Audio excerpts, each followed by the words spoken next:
Voltamos com o programa Ponto de Vista. Estou aqui com o advogado Elton Roberto. Estamos falando do cenário atual político.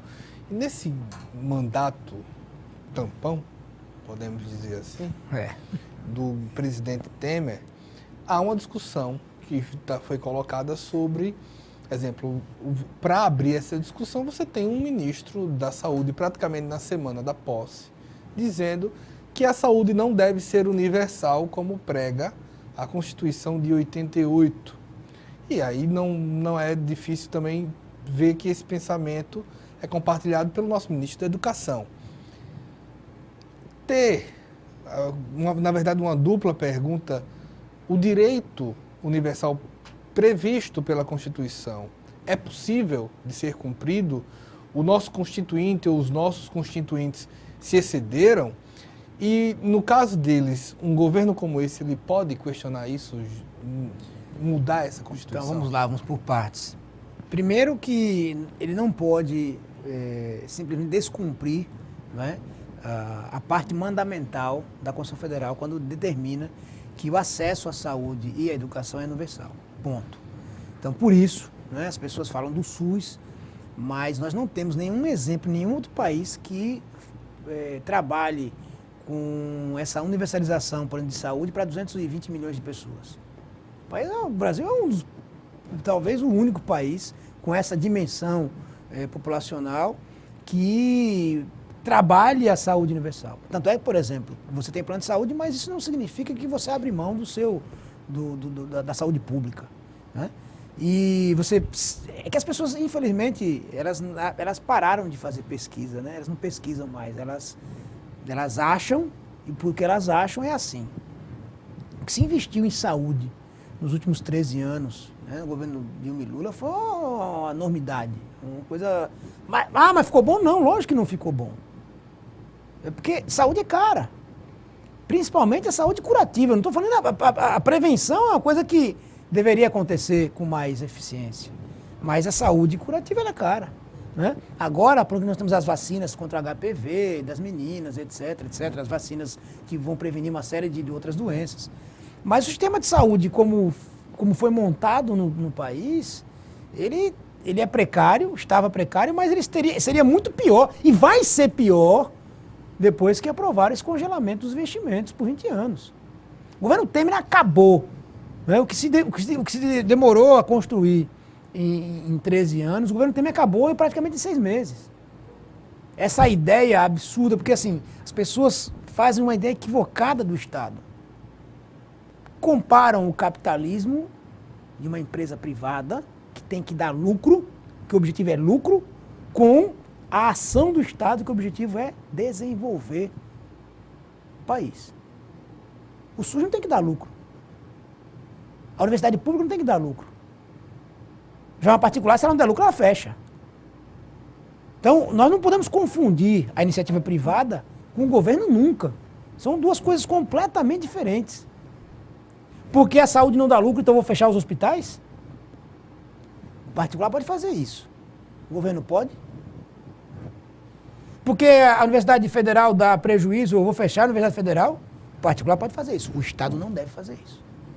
Então, assim, a primeira coisa, as primeiras imbecilidades que esses ministros falam, aliás, eles são os erros e vezes de falar imbecilidades, né? São assim, cada um falando mais besteira do que o outro.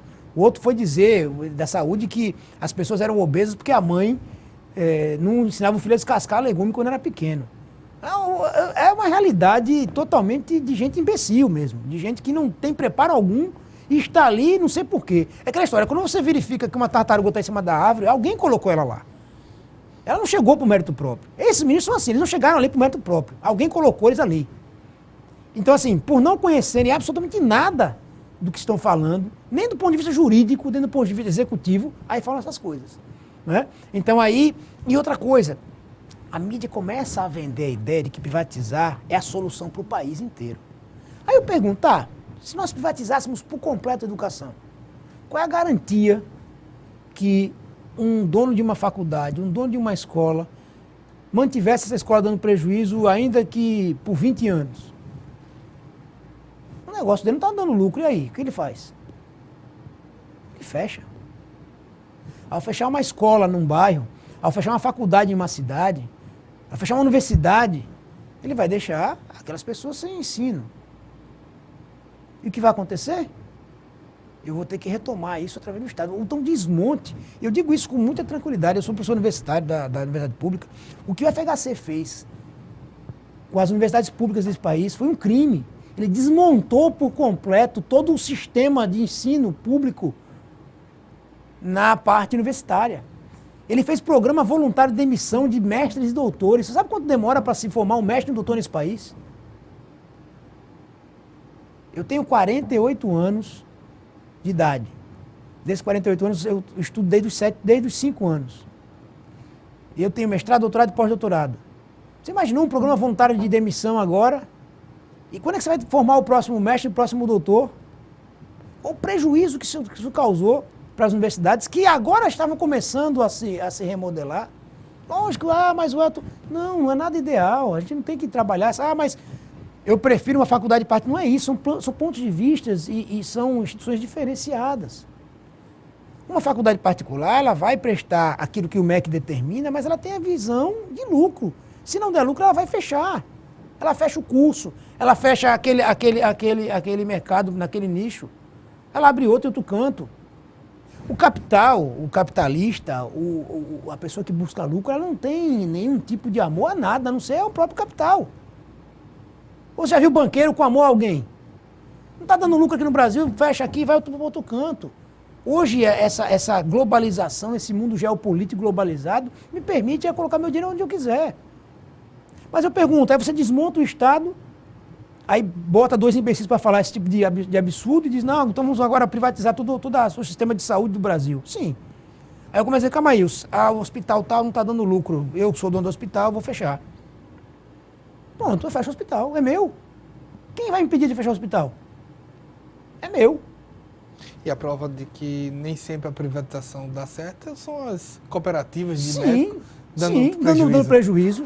Então, assim, a gente tem que começar a compreender que esse ataque ao Estado, o Estado como inimigo, o Estado como opressor, ao Estado... Sim, ninguém gosta de pagar imposto.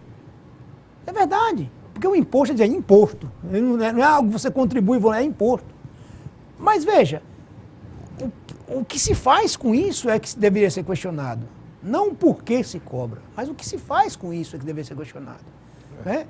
É nesse ponto de vista que a gente começa a entender assim, o fortalecimento do Estado não é um Estado totalitário. Por exemplo, tem coisas que o Estado não deve se meter. Por exemplo, vamos falar aqui em Alagoas. Por que o Estado de Alagoas tem um estádio de futebol? É uma mistura, o brasileiro é um tanto patrimonialista. Pronto, né? mas por que nós temos, por que o Estado de Alagoas é dono do Trapichão? Por quê? Pois é, chega... Né?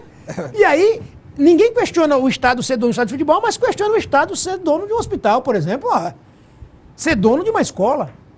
Então, para mim, é um contrassenso. Pois bem, chegamos ao nosso final. Tá vendo? A gente conversa aí. Mas é um prazer todo meu, mais uma vez aqui com você, viu? Muito obrigado. E a todos que acompanharam a gente, muito obrigado e dizer que eu estou sempre à disposição para a gente poder bater esse papo. Lógico, as opiniões fluem e precisam ser questionadas sempre. Muito obrigado, nós agradecemos também a você pela audiência, esperamos uma próxima oportunidade. Até mais.